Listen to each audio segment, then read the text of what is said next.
嗨，欢迎回来，这里是努努鸭。6月25下午5点 ，TBH 无预警释出最新公告，预告市场即将重新开放。努努觉得不能只用一句"市场要重新开放"来看这个公告，因为这次公告表面上是在说市场开放时间，但背后其实藏了很多问题。市场会开，这是好事呀，但真正更值得讨论的是，市场开了之后，谁会卖，谁会买？玩家为什么需要更高等级、更贵的装备？官方为什么在还没公布新关卡、新内容之前，就先急着把市场打开？所以今天这集我会分2个部分来说明。前半段先用比较简单的方式说一般玩家现在可以怎么做，东西该不该卖。后半段我们再深入讨论官方现在到底在想什么，还有 TBH 这套市场运行逻辑目前到底哪里怪怪的。看到这里，如果你还没按下订阅，但觉得努努的影片对你有帮助，现在就按下订阅并开启小铃铛，这样努努出最新影片 ，YouTube 就会第一时间推播通知你。首先讲公告重点，换算台湾时间，这次 Steam 市场预计在6月25号下午3点开放，但是这次不是完全的开放，而是分阶段的开市。这边官方说明，为了确保市场稳定，最高3个等级的装备，也就是宇宙、神圣、天界级，暂时不能上架。但是有个例外，灵魂石可以上架。这句话很重要，因为这代表6月25号开市的时候，大家最期待、最有话题、最有价格想象空间的顶级装备，短时间其实不能交易。所以第一波市场真正会被拿出来测试的，不是神圣装，也不是天界装，而是这些灵魂石素材跟其他等级品质的装备。再加上之前官方有提到，市场重新开放之后，每个商品栏位会有4个上架数量限制，而且单一栏位有8个小时的冷却时间。简单说，就是你不能像刚开服那样，仓库有一堆的素材装备，就想要一口气全部丢到市场上，你的市场上架名额变得更珍贵，卖错东西或者价格挂错，下一次可能就要等冷却时间到。所以这次市场重开后能不能变现，不只看你仓库有多少东西，而是看你会不会排顺序。这边先给一般玩家一个最简单的建议：第一，不要开市第一时间就想全部卖掉，因为市场刚开一定会超乱，有人急着变现，也会有人想要低价倒货，也有人会想捡便宜，所以乱挂价格测试市场很正常。开卖之后第1小时的价格很可能不是正常价格，如果一开市就看到有人低价挂灵魂石，而你也跟着往下杀，那很可能不是你赚到，而是你帮市场把价格砸下去。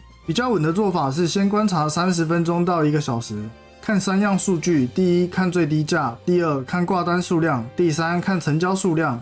那更细项的讨论我们就留到直播中。第2个建议，不要把所有的灵魂石一次卖完，我会比较建议分批。例如你仓库有囤一批灵魂石，你可以先拿一小部分出来测试水温，如果成交的很快，你就会知道市场需求还在；如果成交的很慢，你也不会因为一次挂太多直接被卡住。尤其现在有上架限制跟8小时冷却，分批上会比一次梭哈更安全。第3个建议，先把仓库分成3类。第一类是你确定要卖的，例如你真的不打算自己用的灵魂石、宝石素材跟其他装备，这些可以列入第一波考虑。第2类是你觉得有价值但现在不急着卖的，例如未来可能会有用的材料，这种就不急着在第一天乱丢。第3类，现在市场逻辑不明朗的东西，例如开头说到的宇宙、神圣、天界装备，现在官方说暂时不能上架，那就不用急着去猜价格，这些装备的真正行情得等到官方开放上架那一天。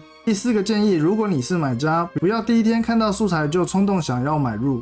因为第一天价格很容易失真，有些东西可能被恐慌低卖，有些东西则会被少数人高挂炒价格，很可能只是因为刚开市供给少，所以看起来很贵。真正比较值得参考的价格，通常是开市24小时到48小时，等第一波急着卖的人卖完，买家跟卖家慢慢冷静之后，市场价格才会更有参考性。好，那讲完一般玩家该怎么做，我们就进入比较深的问题。很多人会问，灵魂石会涨吗？还是灵魂石会崩价吗？现在该不该卖？努努觉得更重要的问题是，玩家为什么要买灵魂石？这里要先帮刚入坑的新手们更新一个很重要的观念资讯：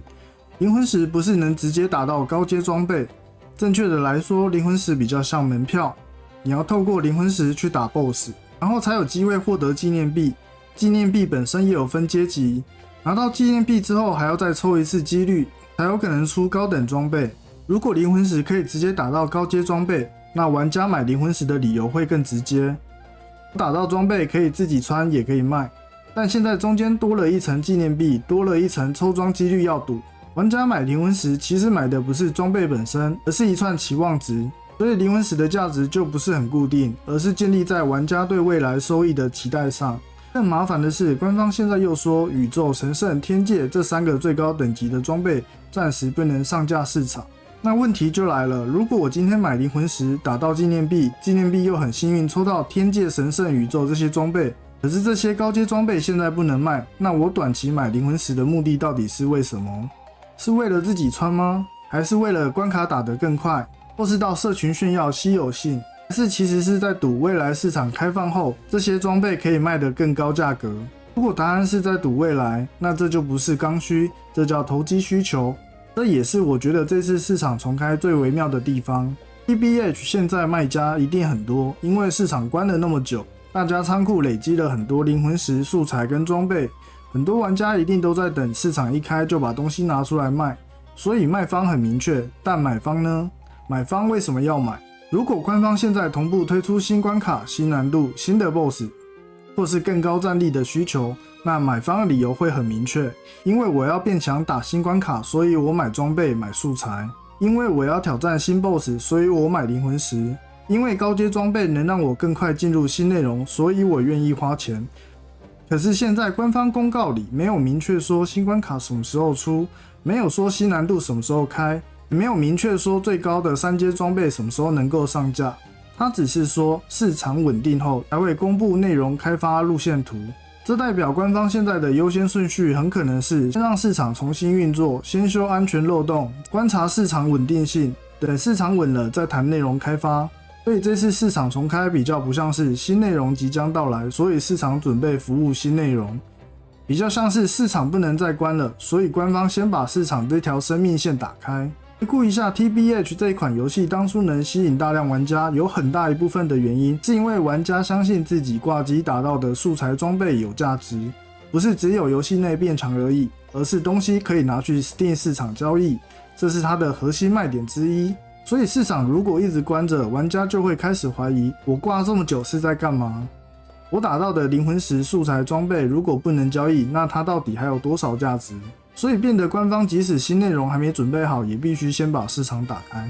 不是因为市场逻辑已经完整了，而是让人感觉市场再不开，玩家的信心就会持续的流失。这也是为什么他们这次采用分阶段开放。那所谓的修补安全漏洞，是防堵了所谓的祈祷、关心等等的作弊行为，还是什么？目前没人知道。官方的这套操作逻辑其实不是在告诉你，我们准备好了，大家放心交易。比较像是在说，我们先小心开一部分，看看市场会不会爆炸。所以从官方角度来看，他们可能在做3件事：第一，恢复玩家的信心，至少先让大家知道市场不是无限期关闭，玩家手上的东西还有出口；第二，测试市场压力，看交易量、价格波动、伺服器负担，还有 Steam 市场整体是否稳定；第三，控管高价物的风险。宇宙、神圣、天界这些高阶装备价格高、波动大，也是最容易出问题的。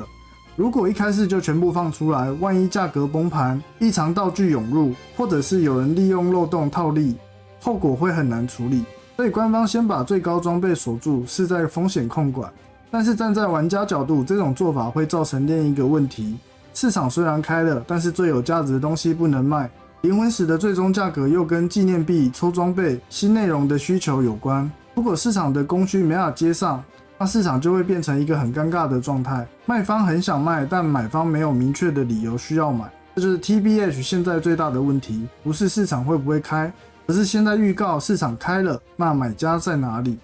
如果没有新内容支撑，市场前期可能还是会很热闹，因为大家会想看价格，都想测水温，都想知道灵魂石值多少。但真正能让市场健康运作的，不是玩家的互相接盘，而是游戏内真的有需求。例如新关卡需要更高的战力，新 BOSS 需要更强的装备，新难度需要不同的配装组合，